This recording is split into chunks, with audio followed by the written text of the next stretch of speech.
Hello, in this video I'll show you how to edit a photo in Photoshop from the start to the very end with no steps skipped. So in case you do studio photography, I'll show you how to edit and transform your photos from skin retouching, cleaning up and getting a seamless background, and how to get the best out of the colors, and finally how to export the edited photos. So let's get started. So the very first thing you want to do is doing the skin retouching using frequency separation. And as you know, frequency separation divides the photo into the colors and the textures. So just come to the background image and press Ctrl J, or you can use Command J on the keyboard twice to create two copies from the background image. Double click to rename the middle layer to color, and the topmost layer should be named to texture. And as you know, frequency separation divides the image into the colors and the textures. So once you have named these layers, we want to remain with information like we have labeled these two layers, color and texture. So for color layer, we want to remain with the colors or the skin tones, and in the texture layer we want to remain with only the outlines, the details and the textures in the image. So just come to the color layer, select it, turn off the texture layer, then you're basically going to come to filter, come to blur and come to Gaussian blur.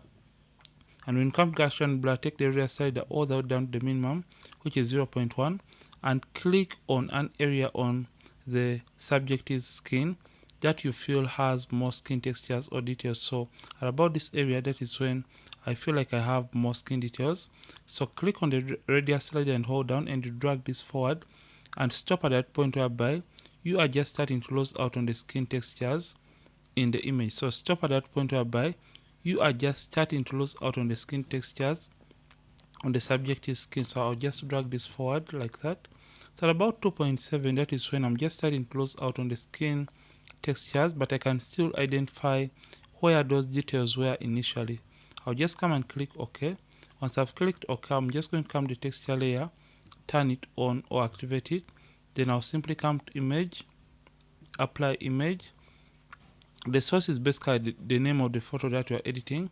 Under layer, select the color layer, channel RGB, blending set it to add because we are editing a 16-bit image. Opacity is 100%, scale is 2, offset 0, and turn on the invert option. And as soon as you do that, the textures are going to appear and the colors are going to be hidden. So in case you are editing an 8-bit image, these are the settings that you have to use.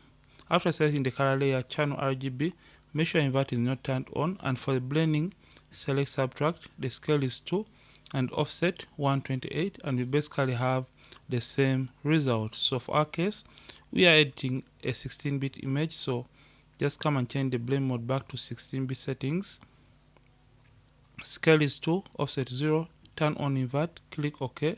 Come and change the blend mode from normal and change it all the way down to linear light. Once you're done doing that, select both the color and texture layers by holding down Ctrl, or you can hold down the Command key on the keyboard. Then to put these two layers into a group, press Command G, or you can use Ctrl G on the keyboard to group these two layers. Double click to rename that to frequency separation. Once you are done dividing the image into the colors and textures, the next step is going to be to smoothen and blend the colors or the skin tones of the subject. So click on the drop down arrow right here to open up the group and select the color layer. Then you're going to come to the brushes, select the mixer brush tool. We have selected the mixer brush tool. Then in case you can't locate the mixer brush tool under the brushes, you can locate the mixer brush tool here. So what you have to understand in Photoshop, every tool settings are always going to be above here. So for whichever tool you select in your Photoshop, each settings are always going to be above here. So for the settings of the mixer brush tool, make sure soft round brush is selected, hardness is set to 0, and make sure clean brush is selected. Then make sure the second option, that is clean brush after each stroke, is selected. The weight is 9%, load is 75%, the mix is 90%, and the flow is 100%. Let me repeat, weight is 9, load 75. So to change these settings, you can click right here and you drag. Then load 75, mix 90, the flow is 100%, and make sure sample all layers is not turned on or is not checked. Once you're done setting up the mixer brush tool, it is time to blend the skin. Remember, we are dealing with colors. So when you're trying to blend the colors in the skin, we shall be smoothing the skin while maintaining the initial textures in the skin. So how do we blend? We increase or decrease on the size of the brush depending on the size of the colors in a given area. And to do that, you can use the open and close square bracket keys on the keyboard to reduce or increase on the size of the mixer brush tool accordingly. So the trick here is we have to brush according to the skin color in a given area. Brush the mid-tones alone, brush the bright colors alone, and brush the dark colors alone. So, and as you're doing this, make sure you don't zoom all the way in. So just zoom in a little bit, and to brush, reduce on the size. Like I said, you can keep on playing around with varying sizes of the mixer brush tool. So to brush, simply click and hold down, and you brush a given area or a given color. Once you're done brushing that color, you can go ahead and you brush on a brand new color just like that. And as you can see, for each and every area that we are brushing, the skin is going to be smoothened in this case. So just do that. And as you can see, I'm using a very minimal brush. I'm not using a very big brush.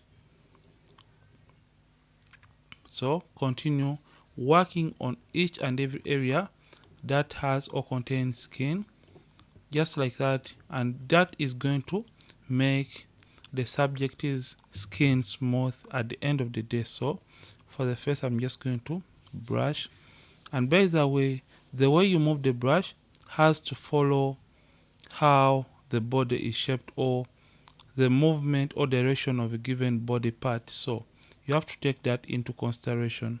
So you can see we have just smoothened the face and the upper part of the subject's body. So once you're done working on the upper part of the body, we are going to proceed to the lower part of the body, or the subject's legs. So I'm just going to just move this, or you can hold down the spacebar key on the keyboard and you drag down. So the spacebar is going to bring the hand tool, and you can move this accordingly depending on the areas that you want to work on in the image. So shall just come and quickly brush on the lower part of the subject's body. So I'll just brush and blend. You can see where these colors are transitioning from one color to another. I'm basically using a very small brush to blend all those medium tones, or where those colors are transitioning from one color to another. So I'm having a little bit of lag on my brush, but I hope you are seeing the effect. So I'm just going to continue working on the rest of the subject's skin, just like that. So continue blending each and every area that has or contains skin tones, just like that. And at the end of the day, you're going to be ending up with a very smooth skin. So you can see what we have right now. Once you're done blending, you can see the effect right here of that little brush lag. So I'm just going to undo. So right now, this is what we have right now. We are done blending the tones or the skin color. You can say before, after, before, after. Once you're done doing this, the next step is going to be cleaning up the studio background. So what we want to do, you're basically going to create a stamp visible layer by pressing Shift Option Command E on the keyboard, Shift Alternate Control E on the keyboard to create a stamp visible layer. So for Mac, it is Shift Alternate Control E on the keyboard. For Windows, it is Shift Option Command E on the keyboard to create a stamp visible layer.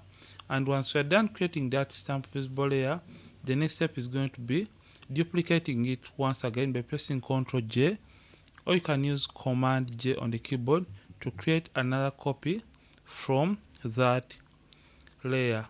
So you're just going to come to select right here, come to select and come to subject, and we are going to let Photoshop automatically help us to select the subject in this case.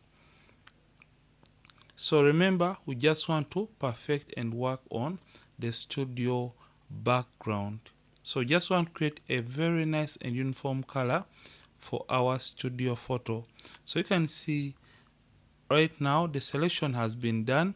Right now the selection has been done on the subject, but we want it to be or to affect the background in this case, because at this point we only want the background to be affected. So come back to where you see select and come to inverse, and right now we are going to automatically select the inverse of the subject, which is the background in this case. Remember, we want to work and perfect the studio background. So we are going to come to our brushes right here and get the normal brush tool, and for the settings make sure you click on the drop down arrow.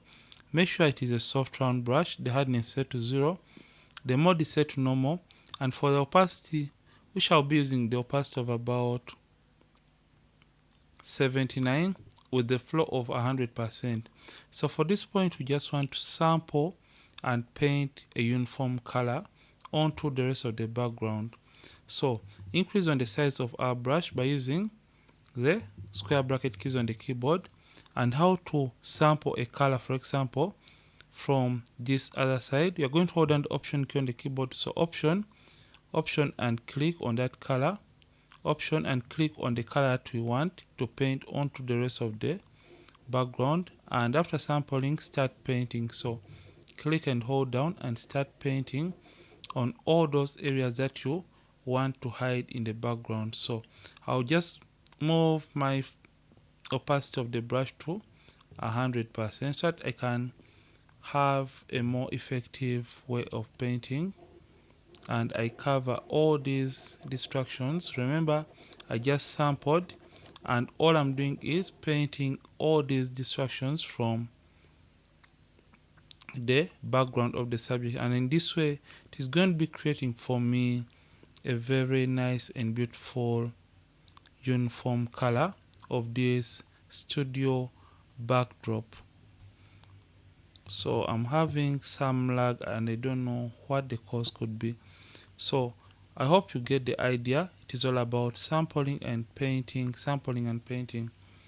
So let me just let it do its work, because I've just sampled and painted a big or a vast area. So keep on doing this onto every area that you want to correct.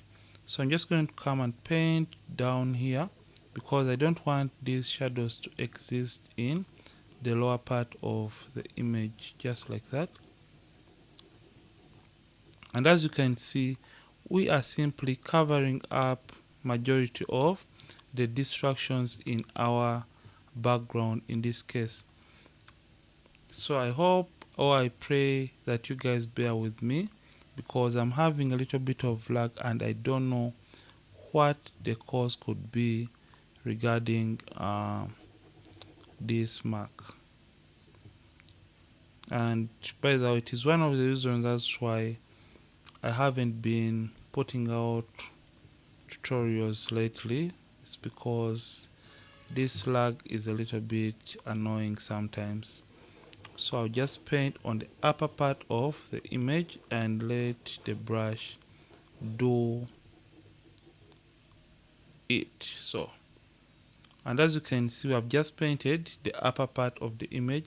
So you can see how everything is coming into place and how we are getting a very nice and plain background or studio backdrop. So I'll do this for the rest of those areas that I want to clear up. So sample for a new color. So to sample, basically I'm holding down the option key on the keyboard or alternate, and you click on the color of your choice and just paint over every distraction that you want to clear away or remove.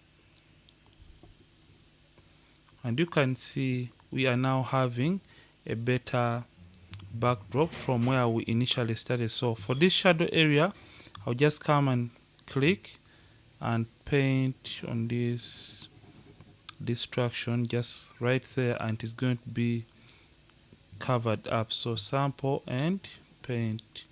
So the trick is sampling and painting, So sample close to the subject and paint even right in the middle of her legs, right there.